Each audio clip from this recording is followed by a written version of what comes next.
Mega mega love shout out sa inyong lahat. Ayan, magluluto na naman tayo ngayon ng sopas. Dahil malamig ang panahon dito sa Hong Kong, ayan, ang sarap maghigop ng sabaw ng sopas natin. So, dahil dyan, ang mga ingredients natin ngayon ay carrots lamang at saka repolyo. At may chicken na rin na slice at saka sausage. So, thank you so much for watching. Sana magustuhan nyo itong aking niluluto ngayon. At sana mag-enjoy kayo. At saka, huwag kayong makalimot na maglagay ng comment diyan sa chat box para mabalikan ko kayo kung wala kayong premiere this time. So, lahat ng mga bumibisita sa aking channel, lalo kung hindi sila nagla-live or nag-premiere ng mga ng araw-araw, binabalikan ko po kayo agad-agad pag ganun na bumisita na ako ng aking channel or itong video na to.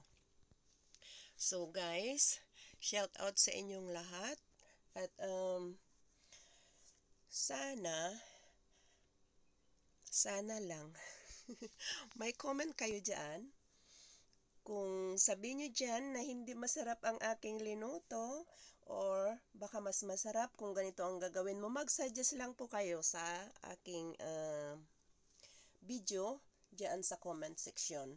Para ganun ay ma-improve ko naman ang aking cooking skill. Ang aking cooking skill guys is just experience. My experience only. Hindi ako talaga nag-aral ng cooking. So, yan. Naghihiwa na tayo ng repolyo. So, ayan, nandyan din ang carrots. Hinihiwa na natin. Hiwa-hiwain na natin bago tayo mag-start na mag-gisa-gisa or start na magluto.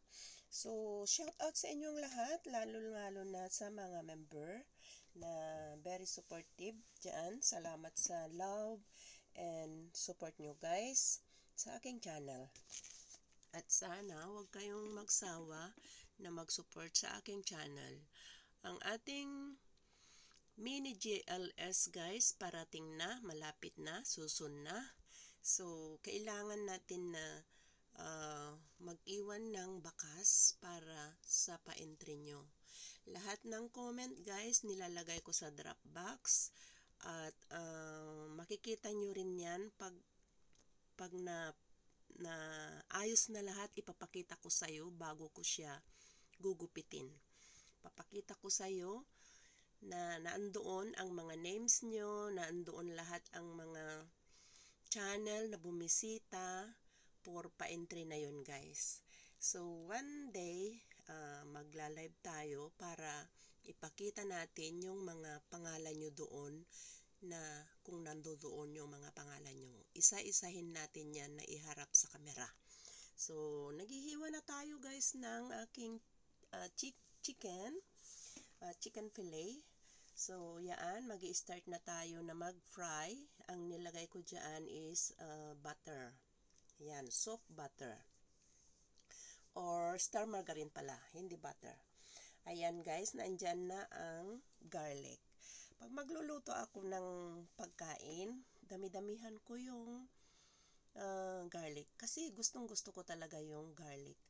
At saka healthy guys ang ating ingredients na garlic.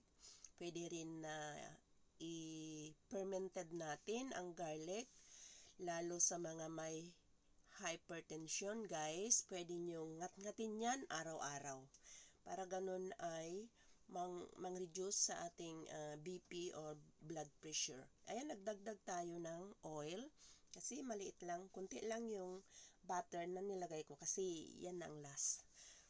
wala na. Kaya konti lang nilagay ko. So, pasensya naman kung konti lang ang butter niyan. Ayan, nandyan na guys ang chicken na in-slice natin.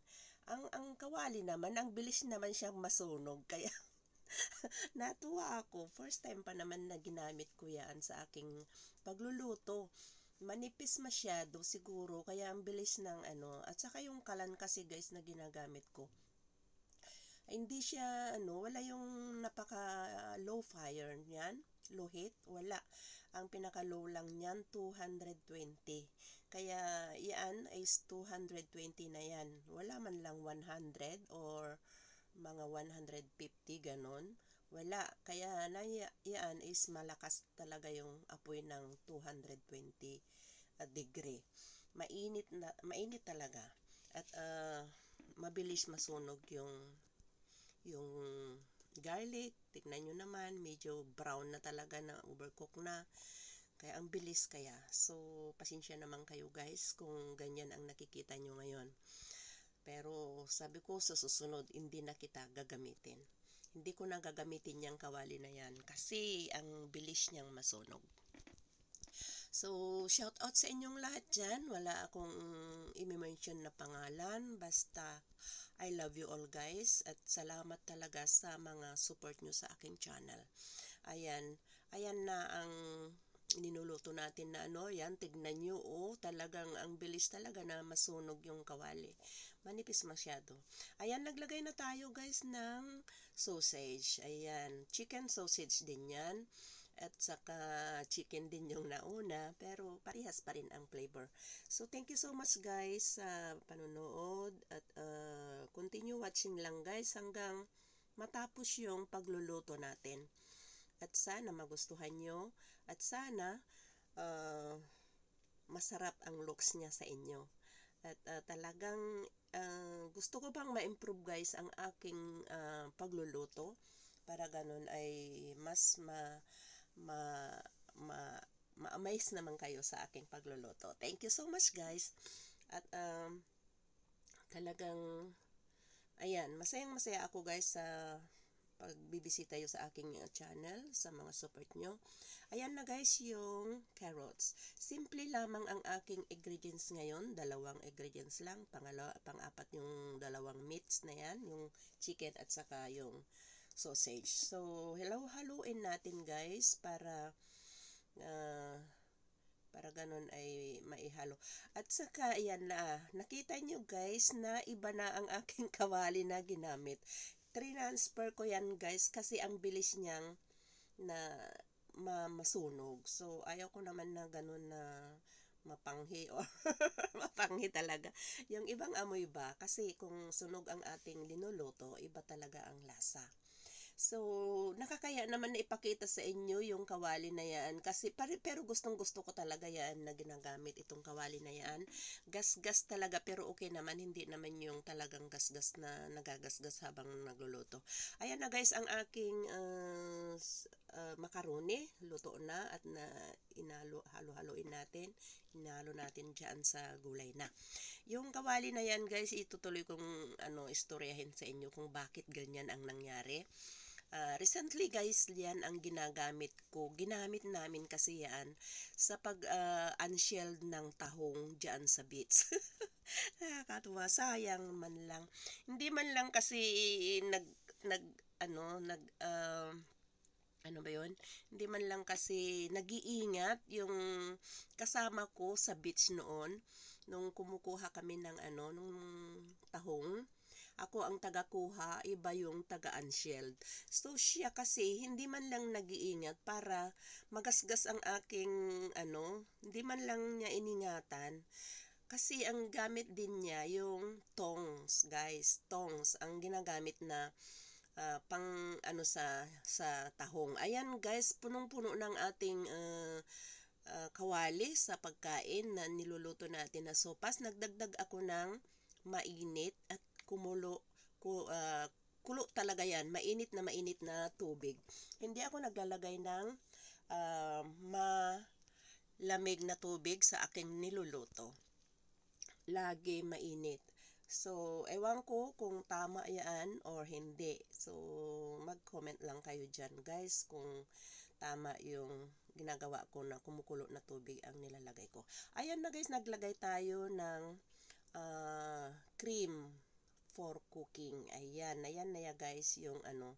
So, pasta cream. Ayan, naglagay tayo ng cream, pasta cream para mas masarap ang ating lulutuin. Hindi sapat yan kasi ano, kunti lang, isang spoon lang kasi yan na nga ang last din na panggamitan. Yan na ang last ng ano, kunti na lang. So, dahil niyan, medyo kulang kaya ang taste kasi kukunti nga lang. Pero hindi naman siguro yan ang dahilan. Keep watching guys. Thank you so much sa inyo. Nagdagdag tayo ng asin kasi kulang yung asin na nilagay ko kanina. Siyempre lalasaan din naman natin kung kulang magdagdag ng asin. So ayan, very colorful guys ang aking sopas ngayon. Kaya lang dadalawa lang yan, dapat may ano pa, may bell pepper at saka kung ano pa yung mga gulay na pwedeng ilagay. Pero yan lang kasi ang mayroon. Kaya pero hindi naman yun ang dahilan para ang ating ninuluto ay hindi masarap. Masarap pa rin kahit kulang ang ingredients guys. Budget meal. So kung kulang talaga ang ingredients natin at nagbabudget tayo sa mga panggastusin ng araw-araw lalo sa pagkain, siyempre kahit isang ingredients na lang, okay na yan. Kahit chicken lang na slice or sausage na slice, pwede na yon. At saka isang klaseng gulay, carrots man lang or cabbage, okay na yon guys. Kahit anong klaseng gulay, pwede na rin. So, ayan na guys. Binabawasan natin ang ating niluluto kasi super ano na, hindi ko pa nailagay yung gatas dyan, yung evaporated. So, talaga kung ilalagay ko yun at hindi ko babawasan yan, talagang na mag-overflow na siya. So, bago natin ilagay ang ating evaporated na gatas, bawasan natin para hindi mag-overflow. Ayan. Ayan na guys ang aking gatas. Nilagay na natin yung isang buong lata ng evaporated. So, ayan na. Ayan na guys. So, thank you so much for watching. Keep watching guys. Thank you so much sa support at saka sa always na support nyo sa aking channel. Thank you so much at saka shout out talaga sa inyo guys. Thank you so much sa mga nagko-comment. Ang gaganda guys ng mga comment nyo. Ma-amaze ako guys. Fantastic talaga. Talagang super ganda ang mga ano nyo. Kaya naandyan ang mga reply ko sa inyo. Kung may reply na means na panalo kayo sa aking sa mga comment nyo sa aking video. So, pasok kayo guys sa pa-entry. At saka hindi lang iisa yan na panalo or pa-entry. Kung maganda ang comment na may reply, may heart, may reply na, ayan, lalagyan ko siya ng 4 or 5 na pa-entry nyo. So, galing-galingan nyo pa guys. Kung sa nauuna ay wala kayong nare-receive na reply, kailangan nyong pagandahin para ganun ay makuha nyo yung talagang tamang pagko-comment. At saka guys, hindi yung pahabaan na comment.